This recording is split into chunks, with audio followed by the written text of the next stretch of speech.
नमस्कार, बहुत स्वागत है आप सभी का हिंदी खबर में। मैं हूं आपके साथ ऋतु भंडारी और शुरुआत करेंगे जहां प्रवर्तन निदेशालय यानी कि ईडी ने दिल्ली के मुख्यमंत्री अरविंद केजरीवाल को आबकारी मामले में पेशी के लिए नवे समन का आम आदमी पार्टी ने विरोध किया है। ऐसे में पार्टी का कहना है कि बीजेपी चुनाव से पहले आम आदमी पार्टी के प्रमुख अरविंद केजरीवाल को जेल में डालना चाहती है ताकि वो चुनाव प्रचार न कर सके। वहीं दिल्ली जल बोर्ड के भी एक और मामले पर ईडी ने सीएम अरविंद केजरीवाल को पूछताछ के लिए समन भेजा है। हालांकि बीजेपी का यह कहना है कि वो किसी को गिरफ्तार नहीं करना चाहती। हाल ही के चुनावों में आम आदमी पार्टी के जनाधार का पता चल चुका है। अगर आम आदमी पार्टी के नेता जेल जा रहे हैं या फिर अदालतों के चक्कर लगा रहे हैं तो वो इस कारण कि उन्होंने जरूर कुछ गलत किया होगा। इसमें बीजेपी का कोई हाथ नहीं।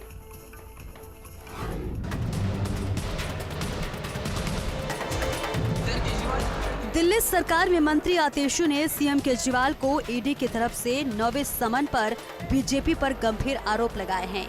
आतिशु का कहना है कि बीजेपी और मोदी सरकार किसी न किसी तरह से मुख्यमंत्री अरविंद केजरीवाल को जेल में डालना चाहती है। एक दिन पहले ही शनिवार को ईडी के समन मामले पर सीएम केजरीवाल को राउज एवेन्यू कोर्ट में जमानत मिली है। ईडी ने 21 मार्च को सीएम केजरीवाल को पूछताछ के लिए बुलाया है। दिल्ली जल बोर्ड के भी एक मामले में ईडी ने सीएम केजरीवाल को पूछताछ के लिए 18 मार्च को बुलाया है।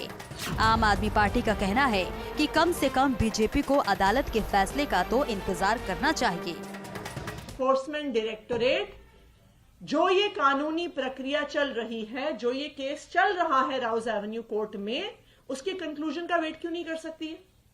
जब कोर्ट इस मामले को एग्जामिन कर रहा है तो क्यों उनको और समन पे समन भेजने की जरूरत है? वो खुद कोर्ट गए, हम कोर्ट नहीं गए। हम उनके समन के खिलाफ कोर्ट नहीं गए, ईडी खुद कोर्ट गई और अब वो खुद उस कानूनी प्रक्रिया के खत्म होने का इंतजार नहीं कर रहे। क्यों? क्योंकि मोदी जी अरविंद केजरीवाल को किसी भी हाल में गिरफ्तार करना चाहते हैं। बीजेपी का कहना है कि आम आदमी पार्टी जनता को गुमराह कर रही है। शनिवार को जमानत आबकारी घोटाले में नहीं बल्कि ईडी के समन पर नहीं पहुंचने के मामले में मिली है। समन लीगल है या इलीगल, यह भी मुद्दा अदालत के सामने नहीं है।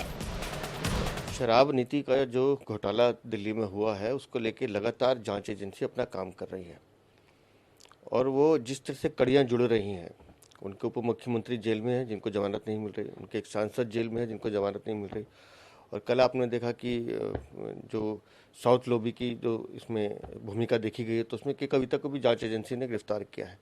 तो मुझे लगता है जांच एजेंसी बहुत सूक्ष्मता से अपनी जांच कर रही है और जहां तक जांच को पूरी करने का सवाल है उसमें जिन जिन लोगों से बात करनी होगी तो जांच एजेंसी अपना काम करेगी। अगर दिल्ली में घोटाला हुआ है और एक नहीं लगातार फेरिस्त लंबी है, आम आदमी पार्टी का पूरा चरित्र उन घोटालों में निर्वस्त्र हुआ है। सबने देखा है कि किस तरह से दिल्ली को लूटने की कोशिश की गई है।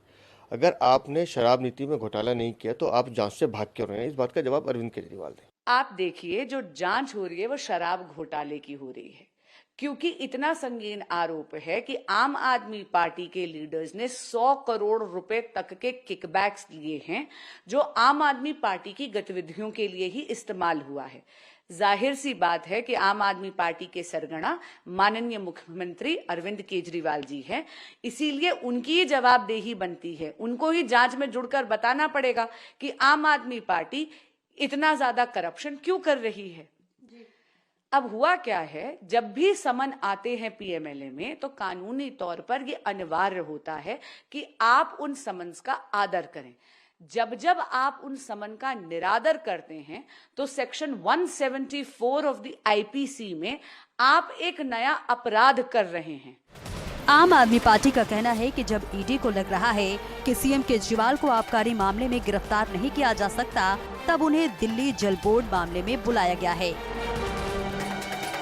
कंचन अरोड़ा, दिल्ली, हिंदी खबर। और इसी पर चर्चा करने के लिए खास पैनल हमारे साथ जुड़ा हुआ है, जिनसे आप सभी का परिचय करा दें। हमारे साथ जुड़े हैं वंदना सिन्हा जो कि आम आदमी पार्टी के प्रवक्ता है, शुभेंदु शेखर अवस्थी प्रवक्ता बीजेपी के, अनिल गर्ग राजनीतिक विश्लेषक। आप तीनों का बहुत स्वागत करती हूँ। और शुरुआत वंदना जी मैं आपसे करना चाहूंगी कि क्या अरविंद केजरीवाल की जो मुश्किलें हैं वो अब बढ़ने वाली हैं?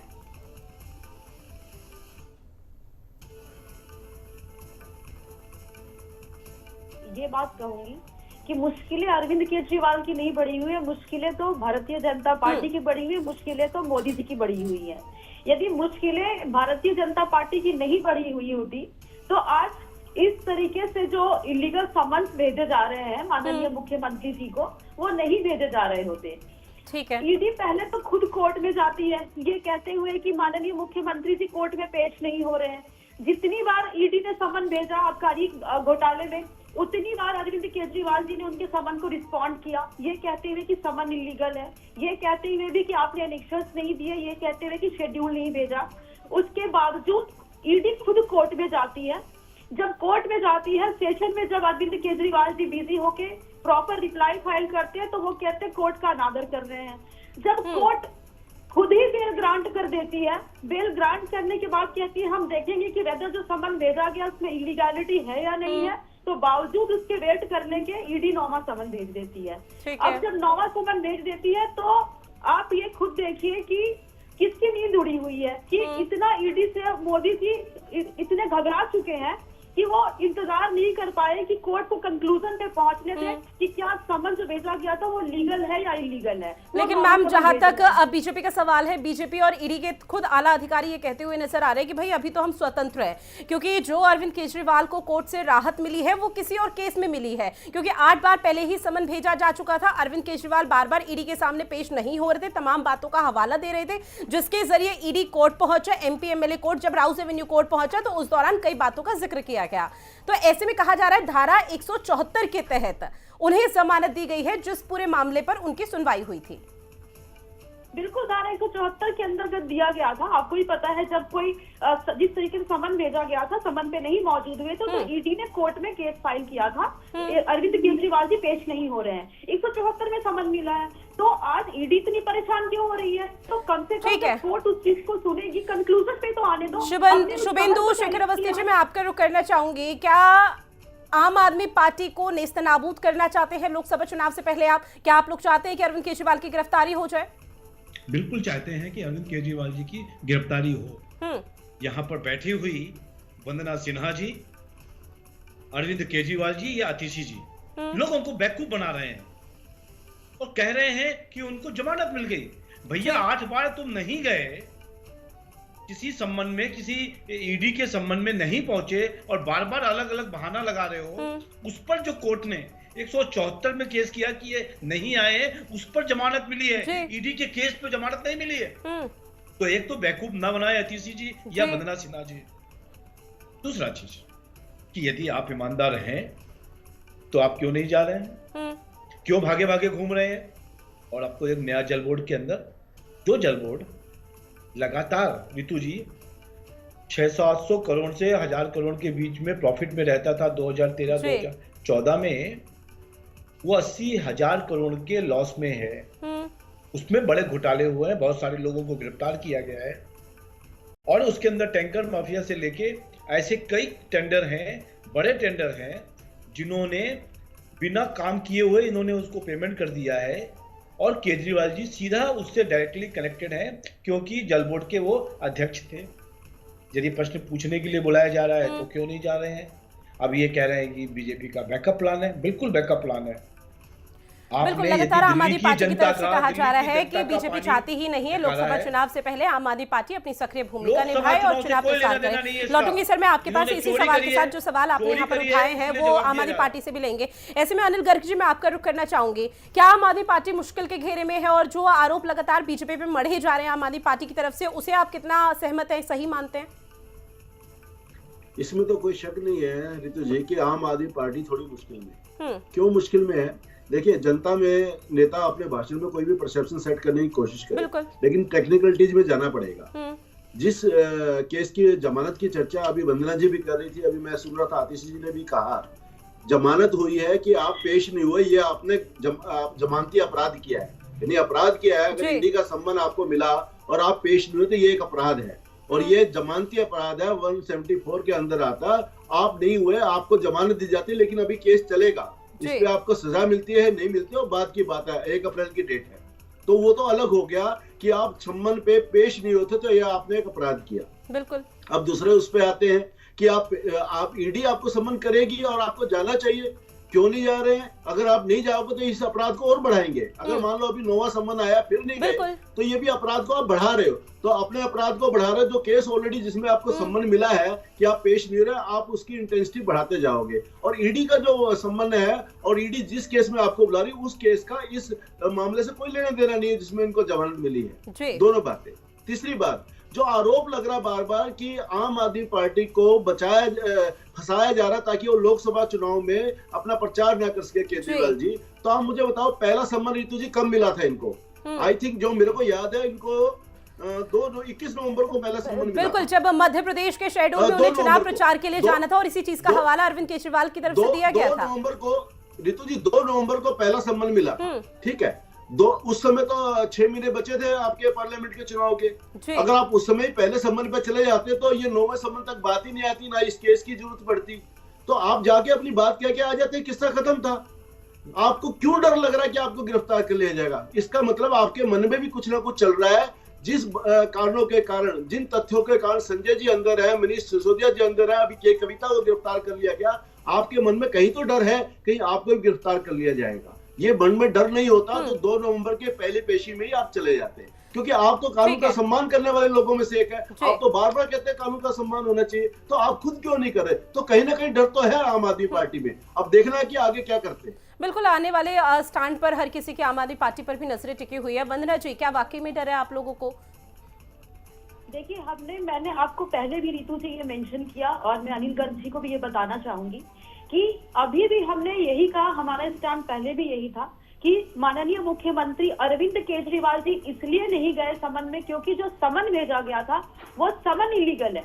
उस समन में किसी शेड्यूल को मेंशन नहीं किया गया। जब भी कोई समन आता है, मैं आपको बता दूं, उस समन में प्रॉपर शेड्यूल मेंशन किए जाते हैं कि आप यदि किसी को कॉल कर रहे हो समन के अंदर तो आप एज ए विटनेस कर रहे हो, आप एनेक्सर के अंदर ये लिखते हो, आप एज एन अक्यूज कर रहे हो। लेकिन मैम, ईडी की तरफ से तो ये बताया गया था ना कि अगर समन जारी किया गया है तो कानूनी है गैर कानूनी वो तो कोर्ट का मसला है, कोर्ट इस पर सुनवाई करेगा। उसका इंतजार हालांकि ईडी के आला अधिकारियों को करना चाहिए था।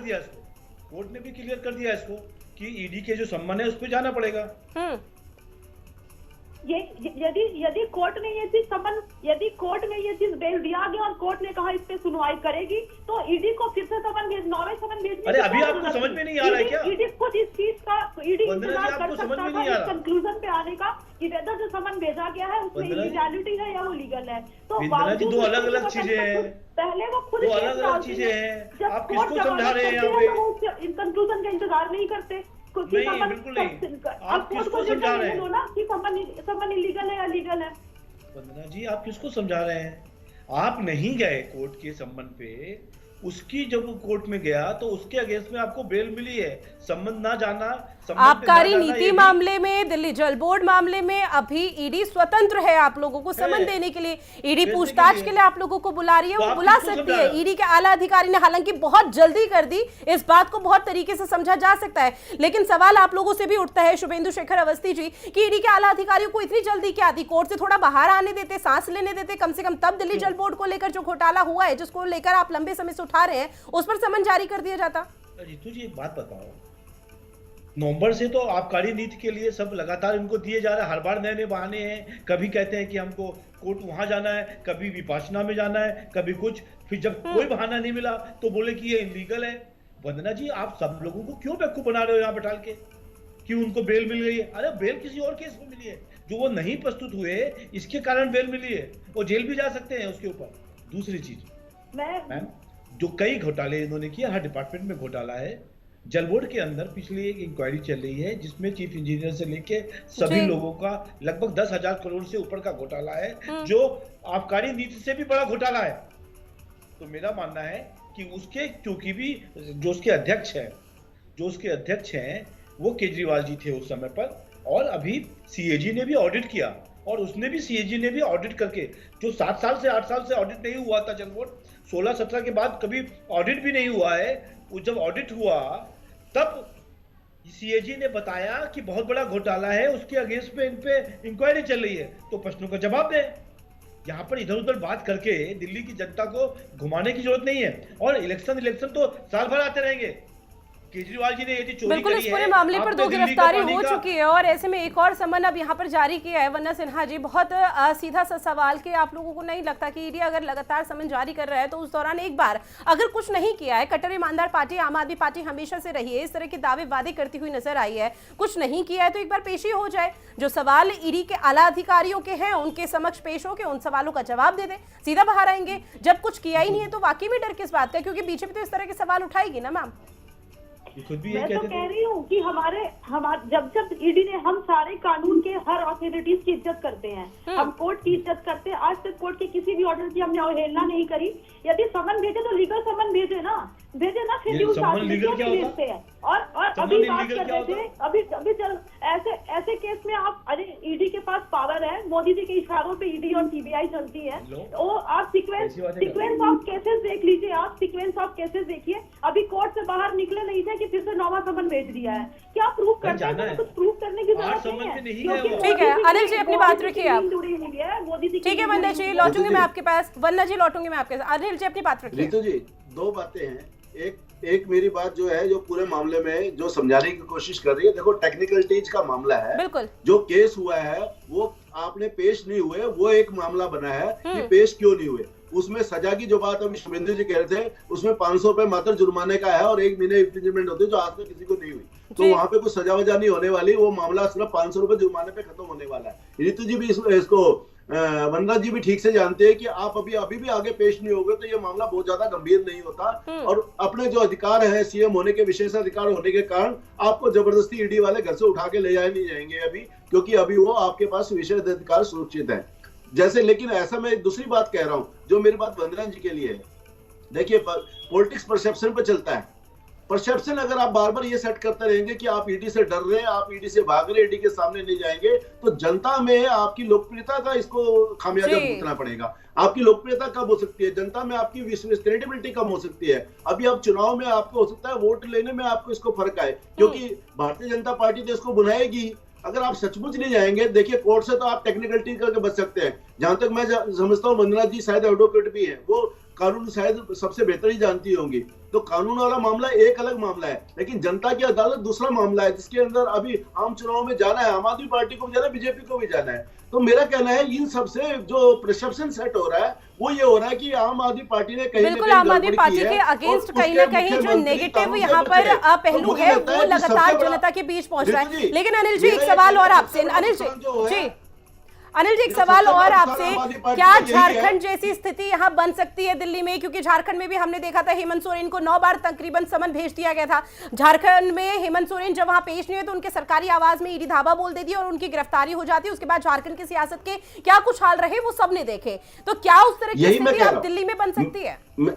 मैं यही आपको कह रहा हूँ रीति जी, एक लेवल आएगा, ये तो फिर विक्टिम कार्ड खेला जाएगा कि देखिए जबरदस्ती सीएम साहब को उठा लिया गया। लेकिन उस लेवल पे आने का आप इंतजार करते क्यों? आपकी क्रेडिबिलिटी लगातार डाउन हो रही है, आप जनता के बीच में अलोकप्रिय हो गए, लोगों को लग रहा है कि दाल में काला है या कुछ ज्यादा ही काला है। क्योंकि इतनी बार आप क्यों बचना चाह रहे हो? क्योंकि अरविंद केजरीवाल जी की जो पूरी पूंजी है वो ये पूंजी है कि ये पार्टी भ्रष्टाचार के खिलाफ लड़के आई है और जनता ने इसलिए इसको सपोर्ट किया है। अगर आपकी ये पूंजी लुट गई, आपकी पूंजी कम हो गई, तो आपके यहाँ बचेगा क्या? तो मुझे लगता है आम आदमी पार्टी को इस पहलू पर विचार कर लेना चाहिए। बचने की कोशिश कर सकते हैं, बच भी सकते हैं महीने 2 महीने, कोई बड़ी बात नहीं। लेकिन जो उनकी ये जो क्रेडिबिलिटी वाली वैल्यूज है ये कम होकर जनता में, तो इसको बुलाना और इसको वापस पाना मुश्किल होगा। मुझे लगता है आम आदमी पार्टी को इस पहलू पर विचार कर लेना चाहिए। ठीक है वंदना जी, एक रिएक्शन और आपसे लूंगी, क्योंकि देखिए जिस तरह से अनिल गर्ग जी ने जिक्र किया, अनिल गर्ग जी ने कुछ गलत नहीं कहा, ये बात भी तो मैम सही है ना कि दिल्ली की सियासत में अगर देखिए बीजेपी और आम आदमी पार्टी आमने सामने है। बीजेपी इस वक्त दिल्ली की सियासत में विपक्ष की भूमिका निभा रही है, लेकिन आप लोग सत्ता में काबिज हैं, आप लोग सीधा जनता से कनेक्ट करने की कोशिश करते हैं और जनता के बीच अगर परसेप्शन गलत जाएगा तो कहीं ना कहीं आपकी लोकप्रियता पे सवाल उठेंगे। रितु जी, एक्चुअली जो मोदी जी को डर लगता है वो लगता ही अरविंद केजरीवाल जी की लोकप्रियता से है। ये जो परसेप्शन क्रिएट करने की कोशिश, जो मैं कहना चाहती थी वो बात तो एक्चुअली अनिल जी ने कह दिया।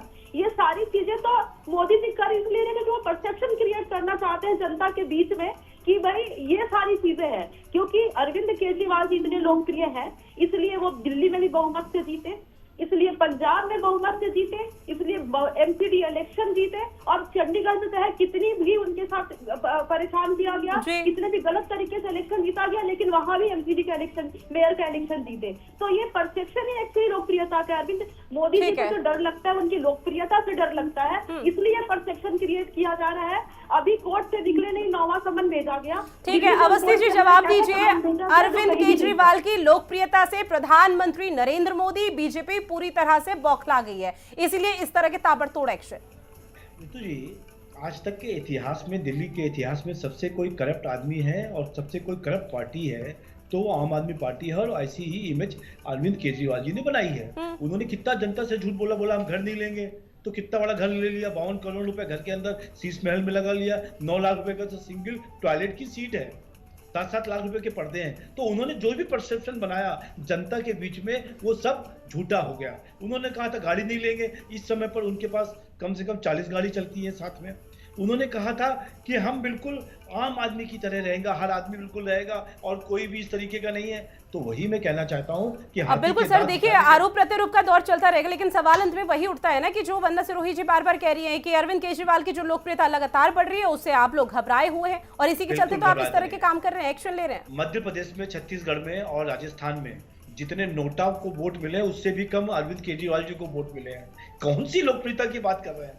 पंजाब में हम थे नहीं, दिल्ली में वो ऑलरेडी पहले से थे।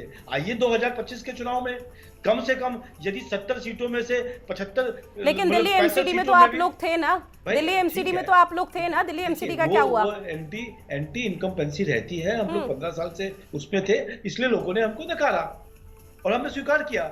2014 में भी हमने सरकार बनाई, मतलब हम 7 सीटें जीते यहाँ पर मोदी जी के नेतृत्व में, 19 में भी 7 सीटें देखे, और ये तो इनको कुल मिला के 18% वोट मिला है। हमको 56%, 57% वोट मिला है, कांग्रेस को भी इनसे ज्यादा वोट मिला, 22%। और कौन सी लोकप्रियता की बात कर रहे हैं? और हर गली में, हर जगह लोग केजरीवाल जी का नाम सुन के हंस रहे हैं, और क्या कह रहे हैं वो मैं इस चैनल पे नहीं बता सकता। तो ऐसी खराब लोकप्रियता को यदि आप लोकप्रियता कहते हैं तो आपको मुबारक। ठीक है, वंदना जी जवाब दीजिए आप इनकी बातों का। ये कह रहे हैं कि अरविंद केजरीवाल जी के लोग देखकर हंस रहे हैं, उसी लोकप्रियता पे तो आज अरविंद केजरीवाल जी दिल्ली में बैठे हैं बहुमत से, चंडीगढ़ में बैठे हैं, दिल्ली में एमसीडी में सरकार बनाई और चंडीगढ़ में मेयर बनाया। चाहे लाख कोशिश कर ली बीजेपी ने अपने लोगों को बिठाकर कि मेयर बना ले, और रिजल्ट आपके सामने, सुप्रीम कोर्ट की भी जजमेंट सबने देखा और सारी पूरे देश ने देखा कि भारतीय जनता पार्टी चुनाव जीतने के लिए किसी भी हद तक गिर सकती है। और बात रही अन्य राज्यों की, 10 साल हुए हैं सिर्फ इस पार्टी को बने हुए, और एक ऐसी पार्टी जो इतनी पुरानी है और इतनी बड़ी है, उसको ये बोलते हुए शोभा नहीं देता। एक 10 साल में बनी हुई पार्टी ने इतनी बुरी तरीके से 2 राज्यों में हराया है, एमसीडी में हराया है, बावजूद उसकी ये बात कही जा रही है। और आज उनकी लोकप्रियता की वजह से डर के मोदी जी ईडी और सीबीआई का यूज कर। ठीक है, कौन किससे डरा, ये आने वाला समय बताएगा। लोकसभा चुनाव का जब होंगे तब वो यहाँ पर पूरी तरह से जो स्थिति है वो दूध की तरह साफ यहाँ पर क्लियर हो जाएगी। ऐसे में अनिल जी आप ही का रुख कर रही हूँ सर मैं, कि क्या ये पूरा खेल लोकप्रियता वर्सेस लोकप्रियता है? क्योंकि एक तरफ आम आदमी पार्टी, एक तरफ बीजेपी। देखिए, इसमें कोई शक नहीं, अरविंद केजरीवाल दिल्ली के बहुत ही एक लोकप्रिय नेता है, नो डाउट। पंजाब में जैसे भगवंत मान वहां के सबसे लोकप्रिय नेता है, ऐसे ही दिल्ली में अरविंद केजरीवाल नेता है। लेकिन क्या है, पब्लिक का जो मूड होता है ना, वोट पैटर्न पे हमेशा बदलता है। 2014 में 7 सीट भारतीय जनता पार्टी को मिली, 2015 में असेंबली में केजरीवाल जी की पार्टी ने पूरा सुपड़ा साफ कर दिया, कांग्रेस 0 पे और भाजपा मात्र गिनती के 3 सीटों पर। लेकिन 2019 में फिर वही भाजपा जीती 7 सीटों पर। एक बात, इसलिए मोदी जी का केजरीवाल से मुकाबला नहीं है, केजरीवाल का मुकाबला दिल्ली की जो भाजपा नेतृत्व है उसके साथ है, और उसमें केजरीवाल जी अव्वल है, नो डाउट। एक बात। दूसरी बात मैं और कहना चाहता हूँ, जो ये बात कह रहे हैं कि मोदी जी डर गए, आम आदमी पार्टी मात्र 20 सीटों पर चुनाव लड़ रही है लोकसभा की। आप मुझे बताओ, 20 सीटों पर चुनाव लड़के क्या वो मोदी जी की हटा सकती है, मोदी जी को हिला सकती है, मोदी जी को डरा सकती है?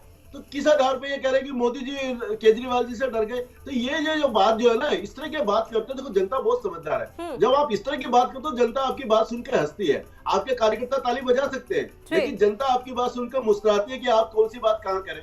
मैं आपको फिर दावे से कहता हूँ, जितने सर्वे आपने भी कराए होंगे, दिल्ली में अभी भी आम आदमी पार्टी कोई सीट नहीं जीत रही है। सिर्फ पंजाब में 13 में से 10 भी सीट सकती है, 11 भी जीत सकती है। पंजाब में आम आदमी पार्टी की लहर है, भारतीय जनता पार्टी बहुत पीछे है, लेकिन दिल्ली में आम आदमी पार्टी है, फिर भी कोई सीट नहीं जीत रही है, जबकि दिल्ली में तो सीधा केजरीवाल जी है। तो मेरा ये कहना है, ये पली ठीक नहीं है कि केजरीवाल जी के से डर रही है मोदी जी, इसलिए मोदी जी केजरीवाल का कोई आपस में मुकाबला ही नहीं है। हाँ, अगर आम आदमी पार्टी इंडी गठबंधन की लीडर होती, आम आदमी पार्टी केजरीवाल जी लीड कर रहे होते इंडी गठबंधन को और 300 से ज्यादा सीटों पर लड़ रहे हो, तब ये बात समझ में आती है, तब ये बात कहीं भी जा सकती है, तो अच्छा भी लगता है तुम लोगों को। मुझे लगता है ये कहना ठीक नहीं हो। वन्य सिरोही जी, आखिरी रिएक्शन मैम मैं आपसे लूंगी क्योंकि समय की कमी है, इसलिए कम शब्दों में अपनी बात रखिएगा। क्या अरविंद केजरीवाल को अब ईडी के सामने पेश होना चाहिए या नहीं? यदि समन पढ़ा जाएगा, समन तरीके का होगा तो जरूर पेश होंगे। ना तो आज तक माननीय मुख्यमंत्री अरविंद केजरीवाल जी ने कोर्ट के किसी भी ऑर्डर की अवहेलना करी है, ना किसी अथॉरिटीज की अवहेलना। ठीक है, अब राउज एवेन्यू कोर्ट में जब अगली बार पेशी होगी उस दौरान किस तरह की चीजें यहाँ पर सामने आती है, कोर्ट सुनवाई के दौरान क्या कुछ यहाँ पर कहता है, और जो लीगल इलीगल पर ये पूरी लड़ाई टिकी हुई है उस पूरे मामले पर किस तरह से क्लैरिफिकेशन सामने आता है, उस पर भी हर किसी की नजरें टिकी हुई है। आप सभी मेहमान हमारे साथ जुड़े, उसके लिए आप सभी का बहुत शुक्रिया। इस महत्वपूर्ण विषय पर चर्चा करने के लिए बहुत शुक्रिया। फिलहाल हमारी इस खास पेशकश में इतना ही। आप बने रहिए हिंदी खबर के साथ। नमस्कार।